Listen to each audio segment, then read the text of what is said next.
नमो नमः। मैं हूँ ऋषांक और स्वागत है आप सभी का ज्ञान पर। आज हम आपके लिए कक्षा 9 की जो पुस्तक है सेम उसी एनसीईआरटी की पुस्तक, इसका चौथा पाठ लेके आए हैं। इस वीडियो में हमने आपको ये पूरा पाठ समझाने का प्रयास किया है। इस वीडियो को रोचक बनाने का भी प्रयास किया गया है, तो इस वीडियो को अंत तक देखते रहें ताकि आपको ये पाठ पूरा समझ में आए। अगर आप इस चैनल पर नए हैं तो चैनल को सब्सक्राइब कर लें। इस चैनल पर आपको संस्कृत भाषा और अन्य विषय कक्षा 9 कक्षा 10 के और वीडियो मिलेंगे। तो चलिए बिना वक्त गवाए शुरू करते हैं हमारा आज का पाठ।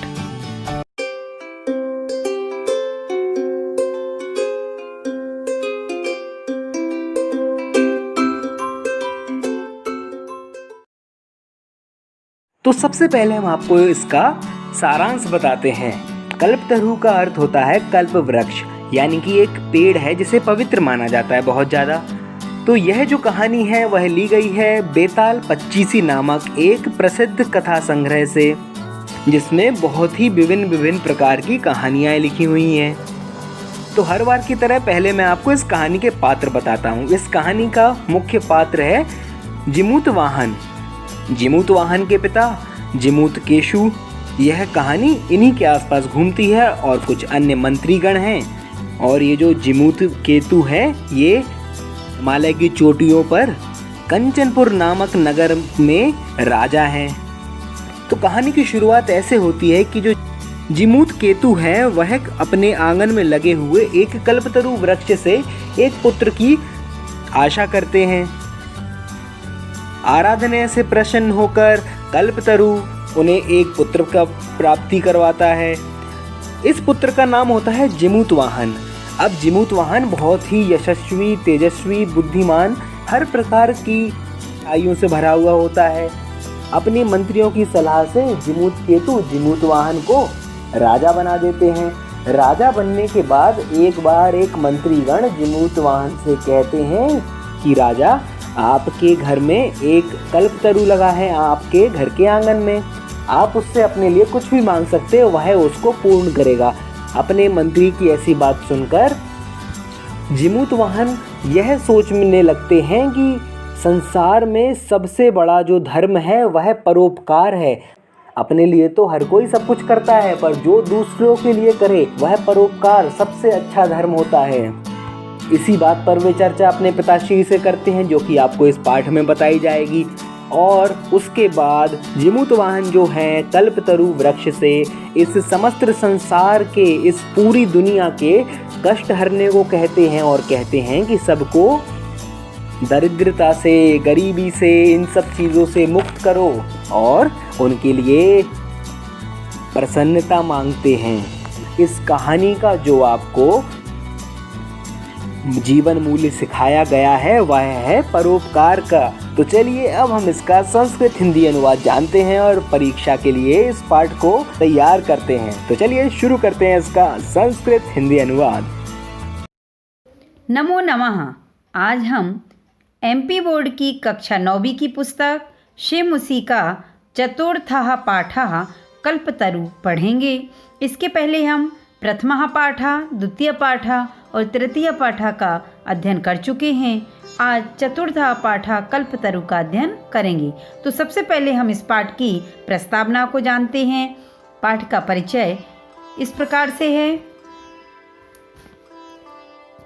प्रस्तुतो अयं पाठः वेताल पंचविंशतिः इति प्रसिद्ध कथा संग्रहात् संपादनं कृत्वा संग्रहीतो अस्ति। प्रस्तुत पाठ वेताल पंचविंशतिः, पंच माने 5, विंशतिः माने 20, 20 और 5 25, जिसको हम हिंदी में क्या बोलते हैं, बेताल पच्चीसी। प्रस्तुत पाठ वेताल पंचविंशतिः नामक प्रसिद्ध कथा संग्रह से लिया गया है। अत्र मनोरंजक घटनाभिः, विस्मयकारी घटनाभिः च जीवनमूल्यानां निरूपणं वर्तते, जिसमें मनोरंजक एवं आश्चर्यजनक घटनाओं के माध्यम से जीवन मूल्यों का निरूपण किया गया है। अस्यां कथायां पूर्वकालतः एव स्वगृहो द्याने अर्थात स्वगृह धन उद्याने गुण स्वर संधि का इस शब्द में प्रयोग हुआ है। स्वगृहोद्याने स्थित कल्प वृक्षेण जीमूत वाहनः लौकिक पदार्थान न याचते। इस कथा में जीमूत वाहन जो है वह अपने पूर्वजों के समय से गृह उद्यानों घर के आंगन में, गृह माने घर, स्व माने अपने, गृह माने घर, उद्यानी माने बगीचे में, अर्थात अपने घर के आंगन में या अपने घर के बगीचे में लगाए गए कल्प वृक्ष से लौकिक पदार्थान न याचते, सांसारिक द्रव्यों को नहीं मांगता है, अपितु सह सांसारिक प्राणी नाम दुखानी अपाकरणाय वरम याचते, बल्कि वह उस वृक्ष से संसार के प्राणियों के कष्टों को दूर करने का वरदान मांगता है। यतो ही लोकभोग्यः भौतिक पदार्थाः जलतरंगवत् अनित्याः सन्ति। कहने का अर्थ है कि वह अपने लिए कुछ नहीं मांगता है और उस कल्प वृक्ष से संसार के प्राणियों के समस्त कष्टों को दूर करने के लिए कहता है। यतो ही लोक भोग्य, क्योंकि यतः माने क्योंकि धन तो जल की लहर की भांति चंचल है। जल तरंगवत अनित्य माने चंचल है, क्योंकि जो धन है वो तो कैसा होता है, जल की लहर के समान चंचल होता है। अस्मिन् संसारे केवलम परोपकारः एव सर्वोत्कृष्टम माने होता है सबसे अच्छा या सबसे ऊंचा। सर्वधन उत्कृष्टम गुण स्वर संधि का प्रयोग है इस शब्द में। चिरस्थायी तत्वम अस्ति, एकमात्र परोपकार ही इस संसार का सर्वोत्कृष्ट तथा चिरस्थायी तत्व है। यह तो हुआ इस पाठ का परिचय। अब हम पाठ को विस्तार से पढ़ते हैं। अस्ति हिमवान नाम सर्वरत्न भूमि नगेंद्रः। नगेंद्रः पर्वतों का राजा। सर्वरत्न भूमि, सर्व माने सभी, रत्न माने रत्नों की, भूमि माने स्थान, सभी तरह के रत्नों का जो स्थान है। नगेंद्र माने होता है पर्वतों का राजा अर्थात पर्वतराज। अस्ति माने है हिमवान माने हिमालय। हिमालय नाम वाला पर्वतों का राजा सभी प्रकार के रत्नों की भूमि है। तस्य सानोह, सानोह माने होता है चोटी, ऊपरी माने ऊपर, विभाति सुशोभित होती है। कंचनपुरम नाम नगरम, कंचनपुर नाम का नगर। तस्य सानोह, उसकी चोटी के ऊपर कंचनपुर नामक नगर सुशोभित है। तत्र जीमूत केतुः इति श्रीमान विद्याधरपति वसति स्म। वहाँ श्रीमान विद्याधरपति जीमूत केतु निवास करता था। तस्य ग्रहो उद्याने, ग्रह धन उद्याने गुणस्वर संधि का प्रयोग हुआ है। कुल क्रम आगतः कल्पतरुः स्थितः, उसके घर के बगीचे में कुल की परंपरा से कल्प वृक्ष नामक जो दिव्य वृक्ष था वह स्थित था। स राजा जीमूत केतुः तम कल्पतरुं आराध्य तत्प्रसादात् च बोधिसत्वांश संभवम। जीमूत वाहनम नाम पुत्रम प्राप्तनोत। उस राजा जीमूत केतु ने उस कल्प वृक्ष की आराधना करके उसके प्रसाद माने प्रसन्नता से बोधिसत्व के अंश से उत्पन्न जीमूत वाहन नामक पुत्र को प्राप्त किया। सह जीमूत वाहनः महान दानवीरः सर्वभूतानुकंपी च अभवत्। वह बहुत दानी और सभी प्राणियों पर दया करने वाला हो गया। कौन हो गया? वह पुत्र। तस्य गुणैः प्रसन्नः स्वसचिवैश्च प्रेरितः राजा कालेन संप्राप्ति यौवनं तम यौवराज्ये अभिषिक्तवान। उसके गुणों से प्रसन्न उसके मंत्रियों द्वारा प्रेरित राजा ने समय से ही युवावस्था को प्राप्त उस जीमूत वाहन को युवराज पद पर अभिषिक्त किया, अर्थात उसको युवराज होने की घोषणा कर दी, युवराज बनाया। कदाचित हितैषिणः पितृमंत्रिणः यौवराज्ये स्थितं तम जीमूत वाहनम उक्तवन्तः। युवराज बने हुए उस जीमूत वाहन से पिता के किसी हितैषी मंत्री के द्वारा कहा गया। क्या कहा गया? युवराज, यो अयम सर्व कामदः कल्पतरुः तब उद्याने तिष्ठति सा तब सदा पूज्यः। हे युवराज, यह जो सभी कामनाओं को पूर्ण करने वाला कल्पतरु तुम्हारे बगीचे में खड़ा है, वह सदा तुम्हारा पूज्य है। अस्मिन् अनुकूले स्थिते सति शक्रो अपि अस्मान् बाधितुं न शक्नुयात् इति। इसके अनुकूल रहने पर, अर्थात जब कल्पतरु की कृपा तुम्हारे ऊपर है तो क्या है, इसके अनुकूल रहने पर इंद्र भी हमें कष्ट नहीं पहुंचा सकता है। अर्थात कल्पतरु का अर्थ ही है ऐसा तरु, ऐसा वृक्ष जो कल्पना करने से, इच्छा करने से, मनोकामना करने से उसको पूरा करे, वह कल्पतरु है। एतत् आकर्ण जीमूत वाहनः अचिंत्यत। यह सुनकर जीमूत वाहन ने मन में सोचा, अहो ईदृशम अमर पादपः प्राप्यापि पूर्वैः पुरुषैः अस्माकं तादृशं फलं किमपि न प्राप्तम्।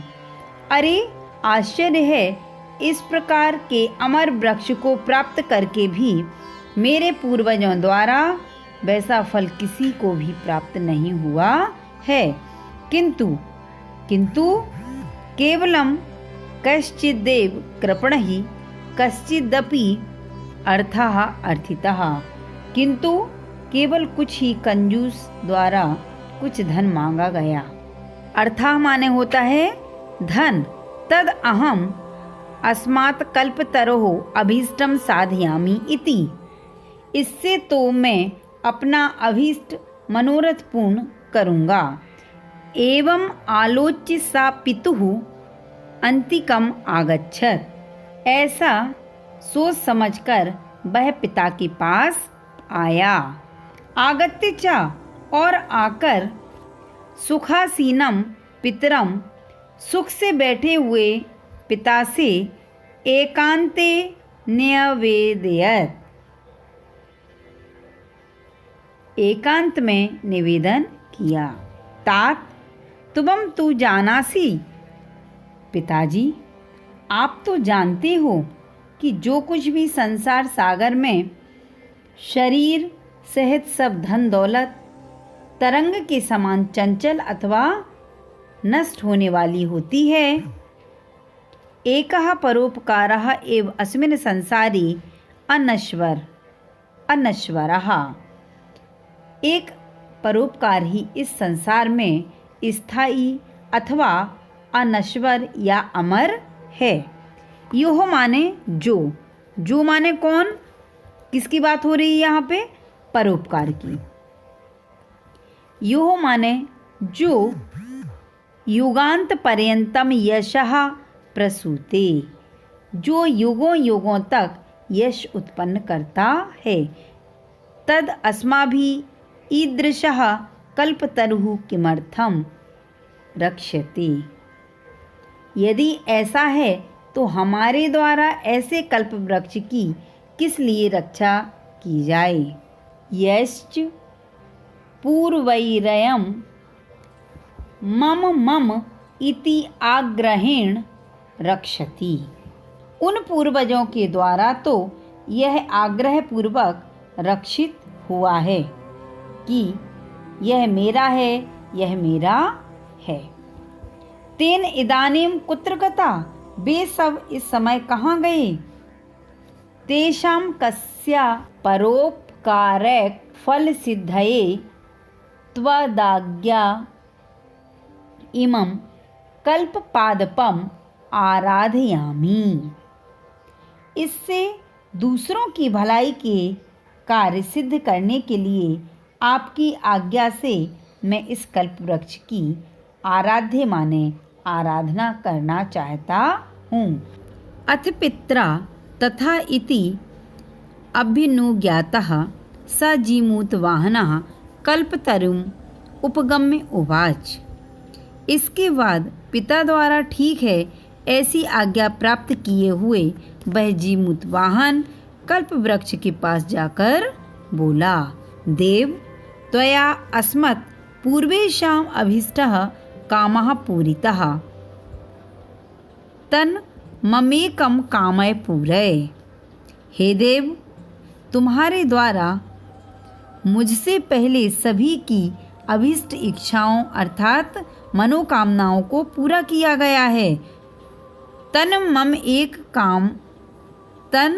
मम एकम कामम पूरय, तो मेरी भी एक मनोकामना पूर्ण कीजिए।